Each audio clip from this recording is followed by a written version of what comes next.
Hi, this is Dave with the Suncoast Center for Fine Scale Modeling, and today we're going to be building details for the largest diorama I've ever built.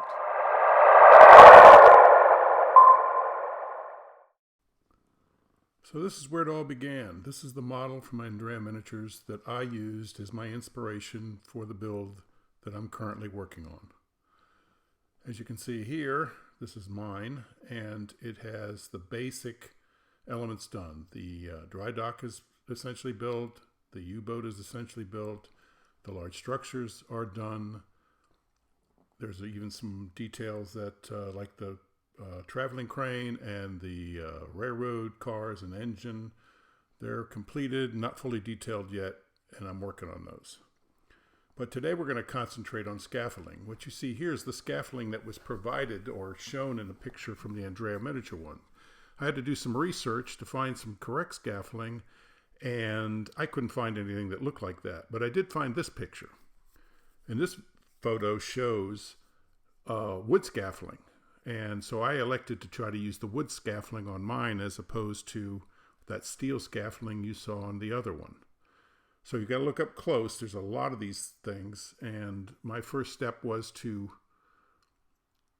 do the design. Now, I designed it on the computer because I have the advantage of being able to use a laser engraver cutter to do a lot of the work.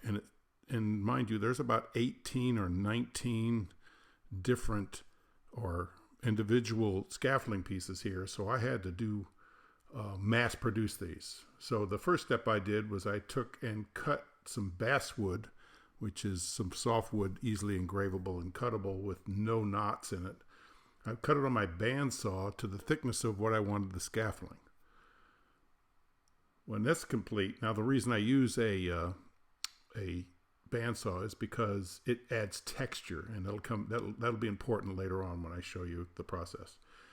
This is a close-up photo of the texture, actually the bandsaw marks that are in the wood. When you're dry brushing, this is important. So the next step was to load the program and then put the wood in the laser engraver, and the laser engraver cut the parts out. You don't have to do it this way. You can use strip wood. I just was able to do it this way. Now I'm going to go over the tools and materials. First, the tools. I used sandpaper, sanding sticks, small sanding sticks, a sanding paddle kind of device.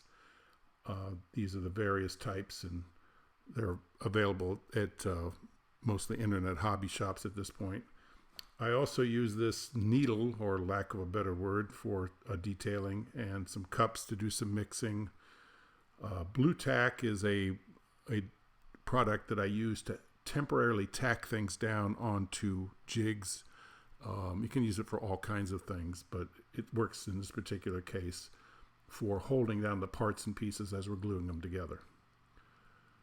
So, and then of course there's a little bit of a palette that I use. I line them with aluminum so that I can just throw it away when I'm done to do the dry brushing with. So now we're on to the materials that I'm going to use for this. And I'm incorrect. What you see here is the wood burning tool that comes into effect here. Once again, since I mass produce a lot of things, this tool actually saves me a lot of time, and I'll be using it in a little bit further in the video. One more item is an airbrush. I use this mainly because I can evenly apply finishes, washes, things of that nature. Rather than brush them on, I use an airbrush, but you don't have to use an airbrush for what we're going to show you here. Now what I've got is the materials that I use. That's super glue, a little bit of super glue. I can use super glue with lightweight things. I don't use it for heavyweight things, but lightweight things. These are acrylic paints that will be used for dry brushing, and these are oil paints that I used for making washes with. And we'll show you that because when you're doing these models, there are 4 elements involved, and I'll go over those in a little bit. Now, while I was doing the laser cutting, I cut a template on a piece of waste plywood. The template is used to hold things down so I can make everything sort of consistent and from one item to another. So this is the material after I've taken it out of the laser. I put the glue tape on it so it would hold parts in place, and then I wouldn't have a pile of just sticks. I could actually do a little organization as I put these things together. So I'm sorting through these now to establish what's done for one scaffold. And then they're done in sets so that I can do, I think I do about 25 different pieces of scaffolding here. So after that's done, I lay the template down, and then I take the blue tack that we were looking at earlier, and I use that to hold down the parts. I kind of just work it in my hands, get it kind of soft, place it where I want to hold some stuff. It takes a little bit of working to do. You got to kind of warm it up. And put it on the template, and then you'll see here that I'm going to add the parts onto the template after the blue tack is in place. And that'll hold them temporarily while I glue things up and making sure that my scaffolding is pretty much the same from one to the other. I don't want to make it too uniform, because scaffolding is kind of just cobbled together and it's not fine woodworking, so I don't want to represent that either. The next step for me is to sand these pieces. The downside to using a laser to cut your wood parts is that lasers burn, which leaves a burned surface, which doesn't look right when you're trying to assemble something that's like this scaffolding. It wouldn't have a burned surface on it, so you have to get rid of it. So I use the sanding sticks for this purpose. Now, I also use the sanding sticks to actually kind of give the lumber a bit of a rounded over, used look. So I go through this process of sanding, and I've got to do it. It's a little bit tedious. I've got to do it for every piece that I put on there. And it's good to do it prior to assembly, because if you do it after assembly, it's even harder to sand. So I sand the pieces prior to assembly. Now, with everything sanded, I lay the parts and pieces on the template. Put them in place. You can see the blue tack's going to hold them. And then I just move from one piece to the other, and it's good enough to be able to do the assembly of the other cross pieces. Now I take small amounts of super glue. Like I said, super glue can work in this circumstance because the pieces are really lightweight. Hold it down for a second. Let the super glue grab, and then I'm off to the next piece.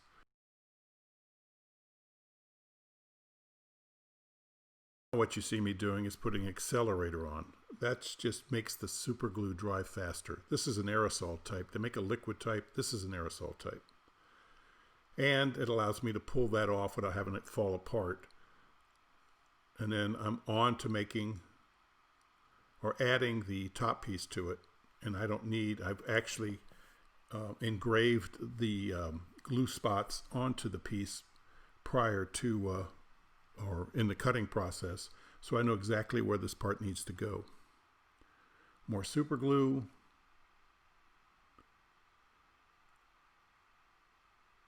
And then holding it in place till it sets. So I'm making another template at this point, and it goes like that. For every one of these that I do. So it's a little bit tedious, a little bit repetitive, but I took as many advantages of shortcuts that I possibly could by doing the laser cutting and the template making and having a bunch of uniform pieces. It just takes patience. The entire hobby takes patience. Glued up another one, and then after this process, you'll see that I do the assembly of the two separate parts together, and then add the other cross pieces. So I've assembled them, and then I use the other template to sort of set the angle, make sure I've got the angle correct, so that when it kind of works itself out, because I cut the pieces based on the template, so it can only go together. If you put the assembly pieces in order, it can only go together one way.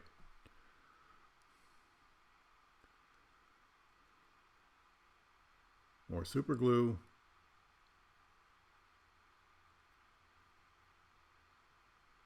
Hold the pieces together till it sets. More super glue.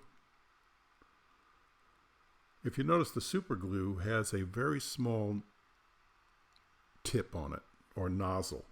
It's a very small tube, which allows me to put the smallest amount. I don't use thin super glue. I use the sort of medium thick super glue so that it doesn't run all over the place. The thin glue, super glue, is used for certain things, but for assembly purposes, I use the thicker stuff. It allows me to get a bit of more working time before it soaks into the wood. It actually is more targeted. I highly recommend the medium super glue. So once again, I'm just putting the cross bracing on.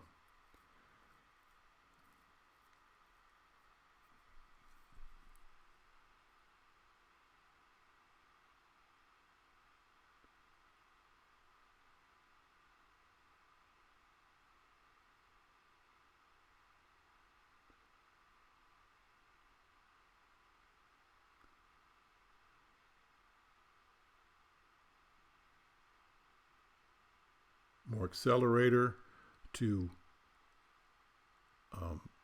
speed the process of drying, and then I flip it and do the same thing on the other side. Same process. So at this point, you want to add some detail. And what I like to do when you have something like scaffolding or wood pieces together, sometimes we add what would replicate nail holes. A couple of ways of doing this. I'm using that long, thin punch or needle to create what would be a nail hole. Now, the downside to using this method is the fact that it's you got to push on the whatever you've made, and sometimes things you make in small parts like this, it can create a lot of pressure and you can break things apart. You literally are poking a hole in. So over the years, what I've learned to do is I've got a wood burning tool with a very sharp tip on it, similar to the tip that's on the manual one, and I just burn what looks like tiny little dot of what would be representing a nail hole. And I just go from one to the other. It works very quickly. You don't have to use any pressure.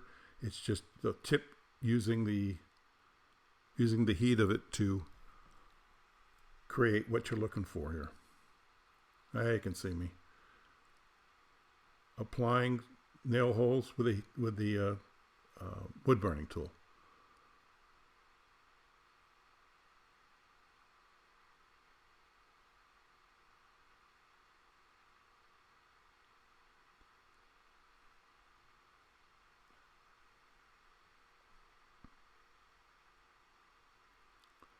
Okay, now that part is done and we move on to the sanding. I told you I did a little more sanding. What I'm trying to do is get off a few more of the burn marks on the cross pieces.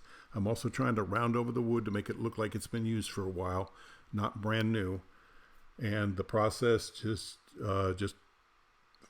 find the areas that you want to create the wear and tear in and just sand away. The sanding's now done.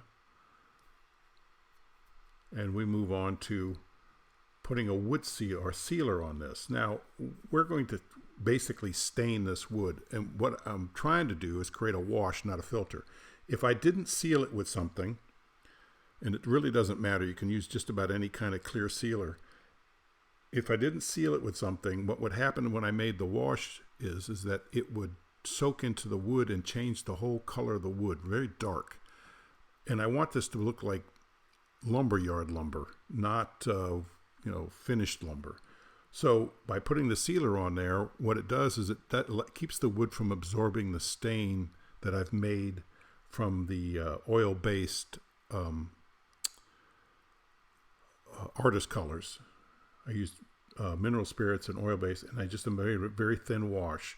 And what I'm trying to do now is create a not a filter, but a wash, so that it collects in the low places and adds shadows to the object. After the stain has dried, then it's now dry brushing. Now I want to kind of bring up some of the highlights, and that's what you use dry brushing for. Now, I told you before I used rough wood. If this wood was smooth, sanded smooth, the brush, when you go to dry brush, would have less material to catch. So that when you went to dry brush it, if you're dry brushing something flat and has no texture to it, there's no place for the paint to collect. by having a bit of texture to the wood, it would not only be kind of realistic because they didn't use finished lumber for a lot of these things, they use rough cut lumber. It also adds highlights, and it brings up corners and just where light would catch, and it just makes things pop a little bit better. The nail holes begin to pop.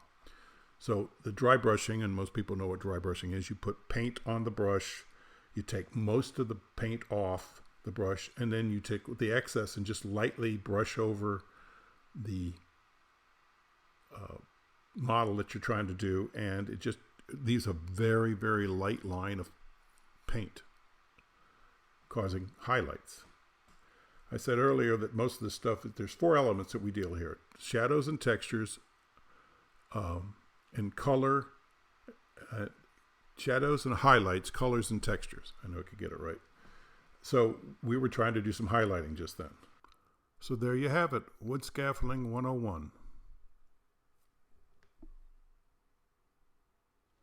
I hope you enjoyed this video, and if you're interested in seeing more of what we do here at the Suncoast Center, please subscribe. And until next time, thank you very much.